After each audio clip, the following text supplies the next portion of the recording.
Colazione? Panpiuma. Merenda? Panpiuma. Pranzo? Panpiuma. Lo spuntino? Panpiuma. A cena? Panpiuma, il morbidissimo pane, perfetto per ogni momento della giornata.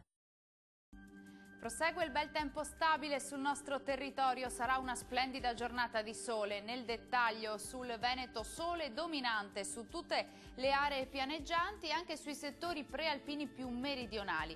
Una maggiore nuvolosità interessa il nord bellunese, ma in un contesto comunque sempre ampiamente soleggiato.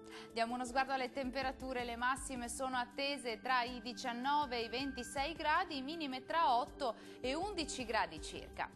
Che tempo farà invece sul territorio del Friuli Venezia Giulia? Anche qui tempo stabile con sole prevalente sulla gran parte dei settori. Da evidenziare soltanto un po' di nubi sparse in più sui settori alpini, ma saranno del tutto innocue.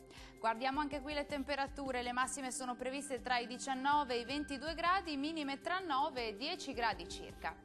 Concludiamo con uno sguardo alla situazione del Trentino Alto Adige. La pressione è in aumento su tutta la regione, cielo in prevalenza sereno o solo localmente nuvoloso. Temperature massime sui 24, ma punte anche di 26 gradi, minime intorno agli 8-9 gradi circa.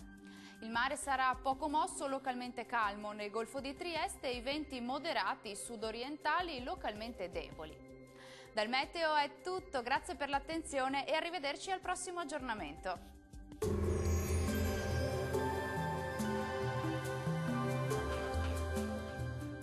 Colazione? Panpiuma. Merenda? Panpiuma. Pranzo? Panpiuma. Lo spuntino? Panpiuma. A cena? Panpiuma, il morbidissimo pane, perfetto per ogni momento della giornata.